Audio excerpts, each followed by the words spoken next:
مجھے اپنے بچپن کا یہ یاد آتا ہے کہ ہمارے شرک شریف میں ایک دکان ہوا کرتی تھی۔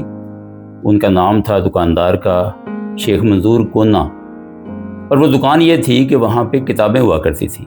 کتابوں کے ساتھ ساتھ وہ پرچون کا جو ہے وہ سامان بھی بیچتے تھے، اور کتابیں جو تھیں وہ کرائے پہ دیتے تھے۔ تو جب ہم بڑے ہوئے تو ہمیں اندازہ ہوا کہ اس قسم کی جو دکانیں ہیں ان کا نام آنا لائبریری ہوتا تھا۔ یہ آنا لائبریری شاید اس کو اس لیے کہتے تھے کہ اس کا جو ایک دن کا کرایہ تھا ایک کتاب کو لینے کا، وہ ایک آنا تھا۔ آنے کے بارے میں ہماری جو نئی نسل ہے وہ زیادہ واقف نہیں ہوگی، میں تھوڑا سا یہ بتاتا چلوں کہ آنا ہماری کرنسی کا ایک سکہ ہوا کرتا تھا۔ 1 روپے میں 16 آنے ہوتے تھے، اور 1961 میں یہ آنے کا سسٹم بدل کے تو اشاری نظام آ گیا، اور یہ جو نیا اشاری نظام تھا یا ڈیسیمل سسٹم تھا، اس میں 1 روپے کے 100 حصے ہو گئے، 100 پیسے ہو گئے۔ اور مجھے اپنے بچپن میں یاد ہے کہ ایک آنا جو تھا وہ 6 پیسے کے برابر ہوا کرتا تھا۔ لیکن میں جو کتابیں لیا کرتا تھا مجھے یاد ہے کہ اس کا یومیہ کرایہ 25 پیسے ہوتا تھا، یعنی 4 آنے۔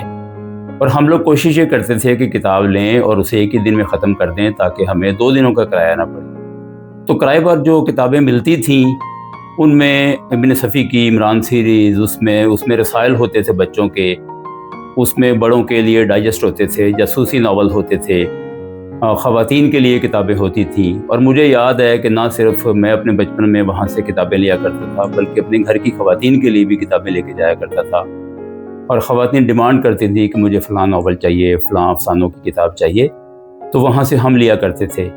یہ جو آنا لائبریریاں تھیں ان کا جو ہے وہ شمار آپ کہہ لیجئے کہ اس زمانے کی لائبریریز میں ہوتا تھا۔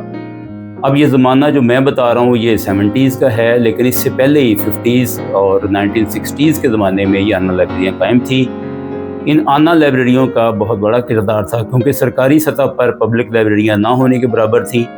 آج بھی پبلک لائبریریاں اس ملک میں کم ہیں، لیکن ہوا یہ کہ یہ آنا لائبریریاں گھر گھر میں ٹی وی آنے سے اور کیبل نیٹ ورک آنے سے اور اس کے بعد پھر انٹرنیٹ کے آنے سے یہ آنا لائبریریاں تقریباً ختم ہو کے رہ گئیں۔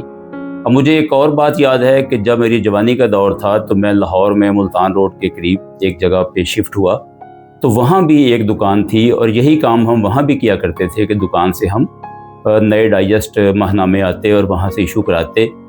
تو آج کی جو نسل ہے وہ اس قسم کی لائبریری سے واقف نہیں ہے۔ آج کی نسل کے لیے میں کسی اور ویڈیو میں انشاءاللہ یہ بتاؤں گا کہ آج جب انٹرنیٹ کا دور ہے، سوشل میڈیا کا دور ہے اور کنیکٹیوٹی بہتر ہوئی ہے، تو آج کے دور میں بچوں کی ریڈنگ ہیبٹ بڑھانے کے لیے ہمیں کون کون سے ٹولز اویلیبل ہیں اور ان ٹولز کو ہم کیسے استعمال کر سکتے ہیں۔